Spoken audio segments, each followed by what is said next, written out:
Subscribe कीजिए facts lights को और नोटिफिकेशन बेल को ऑल पे कर दीजिए डेली ऑसम फैक्ट्स जानने के लिए। हम देखते हैं कि पृथ्वी पर जहां भी जीवन का वजूद हो सकता है वहां जीवन है। अब सवाल ये उठता है कि क्या पूरे ब्रह्मांड में सिर्फ पृथ्वी ही ऐसी जगह है जहां जीवन है? गैलेक्सी बहुत बड़ी है, ये इतनी बड़ी है कि हमारी सोच छोटी पड़ जाती है। अनदेखी दुनिया खोजने के लिए हमें बहुत दूर जाने की जरूरत नहीं है। हमारे अपने सौर मंडल के बीच में ही एक सही उम्मीदवार है। एक अनोखी बर्फीली दुनिया शनि के बाहरी छल्लों के बीच छिपी हुई है। इनसेलेडस, एक छोटा जमा हुआ चांद जिसका आकार करीब 1,83,000 वर्ग किलोमीटर है। इसकी बर्फीली सतह सूरज की रोशनी आईने की तरह रिफ्लेक्ट करती है। ये बर्फ करीब 96 किलोमीटर नीचे तक फैली है।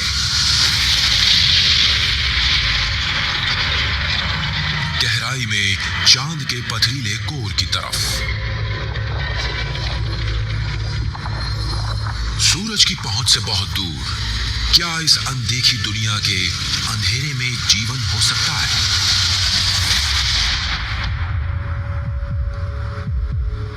इस रहस्य को सुलझाने के लिए वैज्ञानिक पृथ्वी पर बेहद कठिन जगहों की पड़ताल करते हैं। इनसेलेडस बिल्कुल वैसा ही है।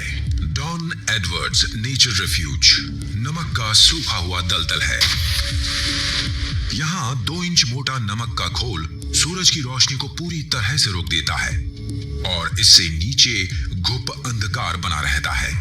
मिथेनोजेंस वो नन्हे माइक्रोब्स हैं जो अंदर जमीन में फलते फूलते हैं।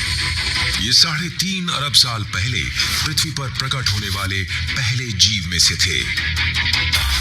ये जीवन के खुद को ढालने और पनपने के सटीक उदाहरण हैं। उन्हें ऑक्सीजन पसंद नहीं, वो हाइड्रोजन लेते हैं। उन्हें सूरज की रोशनी की बिल्कुल जरूरत नहीं होती।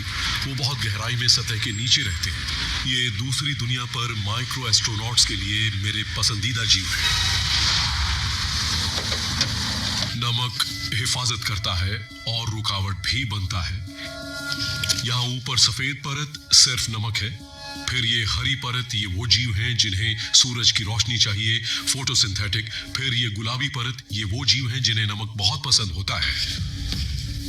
फिर उनके नीचे काली मिट्टी होती है, उसके अंदर मीथेन पैदा करने वाले जीव होते हैं। इस काली मिट्टी में मिथेनोजेंस की भरमार है। एक सुई की नोक पर 10 लाख मिथेनोजेंस आ सकते हैं। ये उस विशाल दुनिया इनसेलेडस का एक बहुत छोटा मॉडल है और इसे विस्तार से समझने पर हम इसे अंदर तक जान पाएंगे और इसके बारे में कुछ बोल पाएंगे। जैसे जैसे वैज्ञानिक इनसेलेडस की बारीकी से जांच करते हैं, ये अनदेखी दुनिया और भी अनजानी लगती है।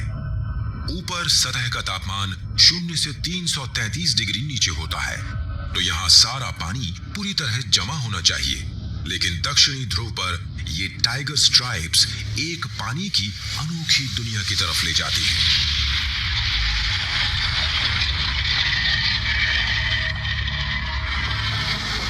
बर्फीली सतह में ये बड़ी दरारें अंदर छुपे विशाल नमक के महासागर की तरफ ले जाती हैं। हाइड्रोजन से भरपूर ये मिथेनोजन का सबसे बढ़िया खाना है। ये इस नमकीन पानी में फलते फूलते हैं। जब इनसेलेडस शनि के चक्कर लगाता है तो ग्रह के जबरदस्त गुरुत्वाकर्षण से बर्फीली घाटियों में फासला आ जाता है और महासागर का पानी बाहर निकल जाता है और टाइगर स्ट्राइप से विशाल बर्फीले फव्वारे छोड़ता है।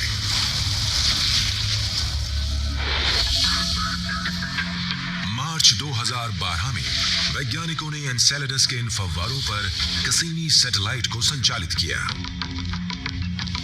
सैटेलाइट के उपकरणों को कार्बन के सामान्य मॉलिक्यूल्स के निशान मिले जो जीवन के बिल्डिंग ब्लॉक्स होते हैं।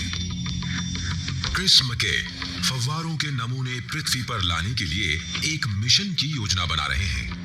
उन्हें उम्मीद है कि वो मिथेनोजन से भरे होंगे। मुझे लगता है कि इनसेलेडस की सबसे दिलचस्प बात यह है कि यहाँ मटेरियल सीधा अंतरिक्ष में आता है। हमें ड्रिल नहीं करना होता, खुदाई नहीं करनी होती, खोजना नहीं पड़ता, बस उसके ऊपर से उड़ना है, पकड़ना है और वापस लाना है। ये बहुत शानदार है। यहाँ बहुत सारे मुफ्त नमूने हैं, कोई भी ले लो। ये बर्फीले विस्फोट इस अनोखी दुनिया से मलबे को शनि की कक्षा में छोड़ देते हैं। टाइगर स्ट्राइप से बाहर आता हुआ पानी तुरंत जम जाता है और एन्सेलेडस के ऊपर आसमान में सैकड़ों मील तक जाता है। बर्फ के कुछ कण चांद के कम गुरुत्वाकर्षण से निकल आते हैं और बहते हुए शनि का बाहरी छल्ला बनाते हैं। अगर एन्सेलेडस पर जीवन है तो क्या ये निकल सकते हैं और शनि से होते हुए पूरी गैलेक्सी में फैल सकते हैं? जब वैज्ञानिक अंतरिक्ष की ओर गहराइयों में देखते हैं तो नई दुनियाएं मिलने की संभावनाएं बढ़ जाती हैं। जब हम ब्रह्मांड की तरफ देखते हैं तो हम पाते हैं कि यहाँ फिजिक्स के सिद्धांत समान हैं, समान केमिस्ट्री है और हर जगह एक जैसे पदार्थों का कॉम्पोजिशन है। पूरे ब्रह्मांड में हर तरफ जीवन की संभावनाएं हैं।